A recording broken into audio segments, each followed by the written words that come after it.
All right, it is Wednesday, which means it is time for what we do every time on Wednesday at this time. It is the crossover with our friends Donnie and Dhali from Check TV, Rick Dhaliwal and Don Taylor. You can catch them every day from 10 to noon on Check TV, and they join us now. Donnie, Rick, what's going on, guys? All good. Well, Christine Sinclair and the Canucks last night. Yes. Great night. Yeah, I was at BC Place. I caught up with the game after. Very It was cool. A very, Nice. very special night at BC Place for sure. And an entertaining night, as you said, at Rogers Arena. The vibe on my walk into the rink where you had 50,000 soccer fans sort of like walking along the seawall, lots of Canadian colors, the science world all lit up, and then the usual Canucks fans. Like, it felt like a big sports night in the city, and it was.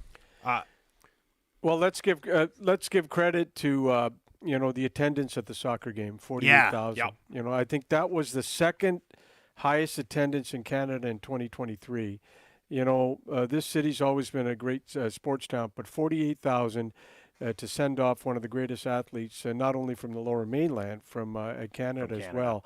So just a tremendous support, and Vancouver came out in big numbers yesterday. And hats off to her for doing such a wonderful job acknowledging Sophie Schmidt. Yeah. That didn't look like it was. I don't know how planned it was. It didn't look like it was planned. It looked like it was her idea. And I just thought that was so classy. And I got to say, there's a lot you can bash Canada Soccer for. And even from last night, I know people talking about the lines and some of the prices on the merch. But overall, being in the stadium, I thought they hit all the right notes. They did a good job sending her off, paying her the respect she was due, and making it feel like the event that it was supposed to feel like. So I do think they got that right. And let's just note, this is the end of one of the great careers for a striker in international soccer, period. Right? There's no qualifiers needed. It's not a Canadian soccer accomplishment. It's not a women's soccer. She's one of the greatest strikers to ever play international football, period. Yeah. All right, so that's you can great. see the respect she was getting from the Australian players. No doubt about it. So you're right. Great night for sports in downtown Vancouver last night. I'm emotional. I'll be honest. They were playing the tribute videos to her, and I was like, I'm fighting back tears here. This was serious. It was a really. She should have an extra gold too if it wasn't for that Norwegian referee. That's right. Still mad about it. Still mad about that one. So Rick Tocchet is tired of answering questions about Andrei Kuzmenko. Are you tired of answering questions about Kuzmenko and his relationship with the coach and the team right now? Well, I'm just worried about, is there a danger of losing this player? That a player-coach relationship is very special, but it's built on trust. And right now, I don't see the trust from Tocchet for Kuzmenko. Obviously, it's not, and Rick has said this, it's not about the goals. He could care less. It's about playing the right way. Forecheck, back check, play without the puck, playing all three zones. I'm just worried about, Kuzmenko, when he came in last year, he took not only Vancouver by storm, but the league by storm. And it was every photo and every video was about him smiling and laughing. And look at this kid. He just loves being at the rink. I'm just worried about if you take that fun out of the game for him.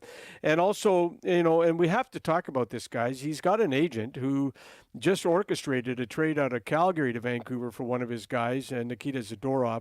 I don't know. I don't know how you fix this relationship with Kuzmenko and Tocchet, but I think they got to get this fixed because what's up to Kuzmenko, isn't it? Yeah, it is, Don. It is, Don. But if his confidence is so low now with healthy scratches and 3 shifts in the third period last night, also, how are you going to get him out of this funk if his confidence is in an all-time low? And I thought you really saw it on the power play, the confidence. Go ahead, Donnie. Well, no, I was just going to say that the one thing that you can look at and say, hey, maybe this can get turned around. I mean, first of all, there's a lot of talent there. But secondly, look what's happened with Nils Hoglander. I mean, who would have – I mean, not that long ago, we all thought he's not long for the organization. He's looked great. He's got 8 goal last night, tied the game, 8 goals on the season. No way would you have thought that this was possible. And he got the message from Rick Tocchet, and maybe the same thing happens with Andrei Kuzmenko, unless his agent engineers a trade like you want. And I want to say this about Hoglander, guys. Hoglander. Thomas laughing at me. But I want to say this about Hoglander. I was laughing about the agent comment because, because his agent's doing cartwheels and I'm his agent, right, Rick? No, I got it. He's trying to get me fired up on Milstein. Listen, on Hoglander, I want to say this. there is something that's said to be about when a player gets complimented by being, coachable. Hoglander has not complained about his ice time. He's not complained about being on the fourth line. He hasn't complained. There's something to be said. And last night he got moved up, scored the tying goal, 15 minutes last night, +2, team leading 4 shots. There is something to be said that when the adversity hits, you're still coachable. And that is something I give Hoglander a lot of credit for. Him and his agent, they were frustrated last year. We all know that. He got sent down to the minors just like Podkolzin did. But you know what? This guy hasn't complained this year, and you got to give him credit. And then last night couldn't have been more than happier for him when he scored that tying goal. Hoglander's situation is great for the organization. People like Podkolzin and Kuzmenko can look at that and say, hey, this is possible. Yep. You know, all along, Thomas, these guys have, the Canucks have, especially Tocchet has talked about how well, even in not necessarily the darkest moments, but he's talked about him being a pretty good forechecker. Yeah. About he's got a good game below the hash marks. And I think that's where Kuzmenko has to get in order to get back the trust of his head coach. Is it possible? We'll see. What about the power play for you guys? I know we've already sort of talked about it, but Rick said specifically, like, we need to see him shoot on the power play, and very pronounced, multiple sequences, first and third period. Puck comes to him on the sidewall, and there's no shooting, or there's no shot that happens. There's sort of a different decision made. I mean, are we reaching, like, Rick, how close do you think we are to an inflection point where, you know, like, Kuzmenko comes back out of the lineup and it begins to be difficult to salvage his sort of confidence and role on this team? Is that a risk here in your view? It is a risk. I tell you, I just there's a risk of losing this player mentally. And I when he came in, but then I say to you, like Donnie said it, and it's the onus is on him. You got to play a certain way with Rick Tocchet, and you got to forecheck, back check. You got to get the loose pucks. When you lose the puck, you got to regain it. Don't stand still. Move your feet. You got to get the pucks out of your own end. All that stuff. And Tocchet even said it. One of the greatest things he said: I don't care about the goals. Just play the right way. And if he buys into what if he buys into what Tocchet is preaching, then this thing will end. But if he doesn't buy what he's preaching, then this thing's going to go on, and it could be ending up in a very ugly situation. We're just trying to read the tea leaves here, guys. It could get ugly. They go out and make the Nikita Zadorov trade last week, and, the pairing with Tyler Myers struggled, especially in that first period last night. They needed that extra body on the blue line in a big way, especially with Carson Soucy out. But it still feels like they're trying to find the best chemistry, the right pairings, how to get the most out of their blue line right now. I mean, like, what do you guys think of the state of the Canucks defense core now that they have Zadorov in the fold? Well, bigger. There's that. But you know what we got today, which I couldn't believe. We had a lot of people in our inbox. Am I allowed to say the sponsor? Go ahead. I don't care. Piss off, Drance. I don't care. Our Delaney's OK Tire and Langley inbox. Yeah. They're actually, you know what? I heard an ad for Delaney's on 650 the other day. Yeah, so there you that's go. right. Now you that I guys, think about it, They're like it's no problem. You guys are our partners. They're friends of a friend, basically. So we'll help them out. Yeah, it all. It's not like I'm going to come back and be like, no, it's Dunbar Lumber, the 650 and like, well, I don't care, Rick. We're all buddies here. We like them too. No, what we got a lot of today was people talking about Zadorov, but even more so, Rick, the amount of people who criticized Philip Hronek today in our inbox. We're talking about multiple complaints about Hronek, and we saw him on the line. He was on the ice, give him that, but on that last goal and out of position, letting Bratt come through the back door. There was a lot of that, and that really took me by surprise. Hronek has not been good in his own end the past week, Thomas. He really hasn't in the past few games. I mean, I tend to agree, and I actually think we've seen more of this than people are prepared to accept. It's just that most of the time Demko's had the save. And also, the Hughes-Hronek pair spends so much time in the offensive zone that any defensive limitations they may have, we don't see them as much. If you're only defending 30% of the time, it's not like it's a 50-50 proposition. There's fewer opportunities for that to happen. Now, one thing I'd say is of the players culpable on the final goal, I know it looks bad on Hronek because he ends up in no man's land. Yeah. But he leaves to check Palat. It's Yeah. Cole that sort of makes the initial bad read, and it's Joshua that loses his man. Like, I would say of the players culpable, given the way the Canucks defend, I would not put Hronek at the top of the list. I'd say that's part of a 5-man breakdown, with sort of Joshua and Cole being a little bit more liable there.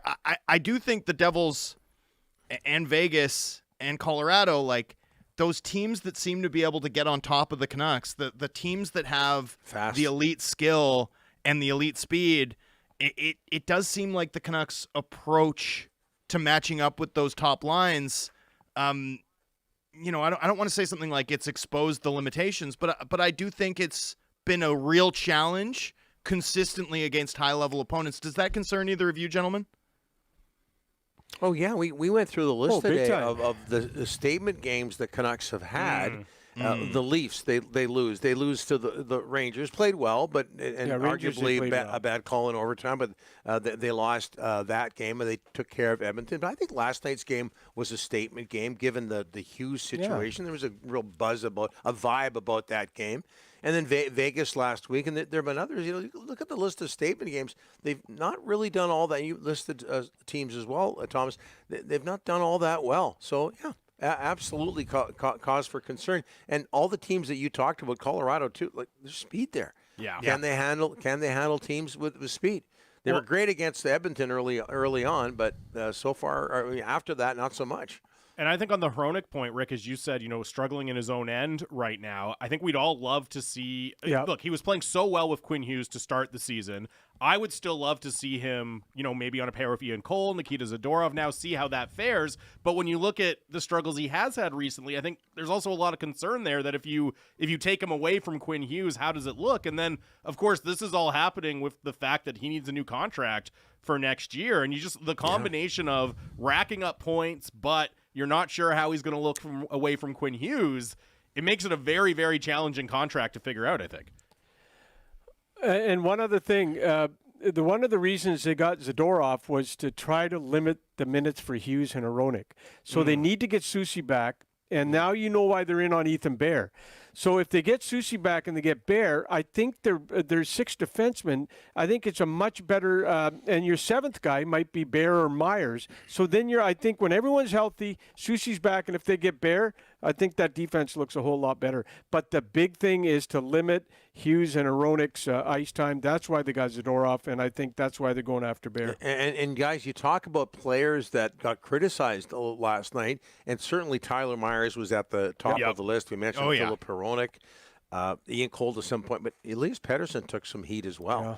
And he got the 2 assists, and his numbers in November and so far in December have been really good. But a lot of people just didn't notice him enough out there. Thomas doesn't agree with you. Well, I think he's been the best Canucks forward the last 2 games. Like, I agree with the overall Calgary, sentiment. he was good. He was good. Calgary, he was great, and he was great last night. Like, he was great last night. At some point, if you're providing Pettersson with Mikheyev and Lafferty, like middle 6 caliber line mates, and you're asking him to drive, 13% conversion rate without having a first-line player to play with. Like, they don't ask McKinnon to do that. They give him Rantanen. They don't ask McDavid to do that. They give him Draisaitl. No one else has to do it alone like that. I just don't understand what people's expectations are for how great he has to be given what he has to work with at the moment. But Thomas, you know what people are going to say? This is a guy that, reportedly is asking for 10, 11 million, is going to be asking that. Sure. You He's got going to to be worth drive every the penny. line. You got to make those guys. He's got to make those guys better. That's what people are going to say for sure. I get it, but who else drives like Austin Matthews plays with Marner or Nylander? Like, find me a superstar who's not elevated by other I get superstar what you're players. saying. And You Thomas, can't go do back it. to last year when you can't. And go back to last year when Besser was playing with Sheldon Dries. You don't think Besser was saying, where's my playmaking center? Who's going to get me the puck? That's the centerman's job, to get a good winger like that the puck. And he's playing with Sheldon Dries. Nothing against Sheldon Dries. But that was around the time they had asked for the trade. It was when he was on the third line. So you make a good point. He needs better wingers. But right now, Miller gets to play with Besser, and I'm sure that Pettersson would love to play with him too. Well, and I think I keep watching these games thinking, man, I would love to see Miller and Pettersson together, right? I know that with Suter out in particular, it's really hard to do that down the middle, but you go through a bunch of teams that have their two best forwards playing together on a line, that's Miller and Pettersson, and we've seen them do it. We know they can be really, really good together, and I feel like even though Miller has Besser, like they could both really benefit from playing together and having a chance to dominate in those minutes. Especially given that this team's struggled in those top of the lineup matchups now against the top teams 3 games in a row. At what point do you try something different just to try and stem the bleeding? Certainly matching up Zadorov and Myers against the Jack Hughes line as a first choice was not the answer last night. No, it wasn't. Yeah, looks slow. It was a fun night though, right? Like it was a fun game. Oh, yeah, disappointing but entertaining. And I was out yesterday at a minor hockey game, and found out what was going on and raced home, and was thoroughly entertained by that. It was. I'm sure a lot of people were in the same boat in terms of being entertained. Disappointing, but I mean, you know what? The one thing you'll say about them, even in these games that we talk about them, they're other than Vegas. They've made things entertaining. They're not out of games. It is entertaining. I will give them that. Especially at home. The Canucks lead the NHL. Yeah. And the Canucks lead the NHL in goals scored with 101. Yeah. That's 10 more than Detroit in second and 91. Oilers and Sharks have helped that. Yeah. The Sharks game obviously helped. But, even if the Sharks game was 6-1 instead of 10-1 or 5-1, but don't discredit the reason they're leading the NHL is they got skill. You don't lead the NHL in goals for by accident. You got to be doing something right. They got a ton of guys that are collecting points. They got the NHL's leading point getter, Besser.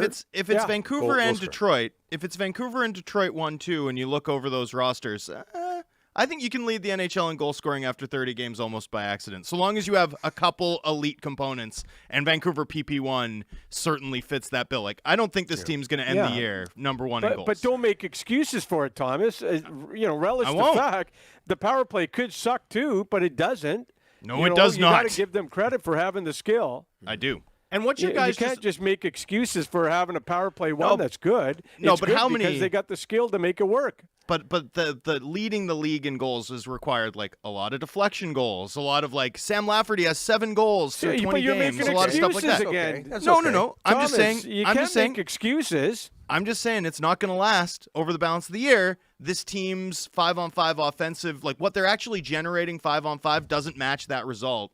The power play certainly does. That's an atom bomb, but I don't know that this team's going to end the year number 1 in goals in the league.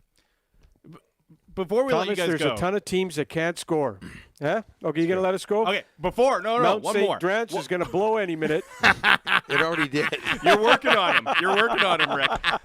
But what's your general level of concern? St. Drance. Because they're 6 and 7 in their last 13, but their start was so good. They're still like so firmly in a playoff position. They're so far ahead of the other teams. They built it's kind of remarkable. Like they're still looking really, really good to make the playoffs here. Oh yeah, I sure. think that's partly why too we should temper our disappointment, right? Like it's not like that loss is gonna kill the Canucks playoff odds, right? Like they're gonna be fine here. They're still a good team. But it's Vancouver. People are used to disappointment. That's where it all comes from. And they see what's happening right now, and it's like, okay, here we go again. You can't. Fair. You can't blame them. I understand. Hey, listen, I've been around for a while. I understand where they're coming from. But the start was very good. And look, every one of us said in the offseason, one of the big keys, along with Demko's health and Tocchet's coaching, was a good start, and they certainly got it. Yeah. All right, guys, we'll let you go before Mount St. Drance. I got copyright on that. Before you and Drance come to blows, Rick. Guys, thanks for doing this. Have a great week. We'll chat next week. All right, later. Bye. Gotta go. It's Rick Dhaliwal and Don Taylor from Donnie and Dhali on Check TV, which, of course, you can catch every day, 10 to noon on Check TV.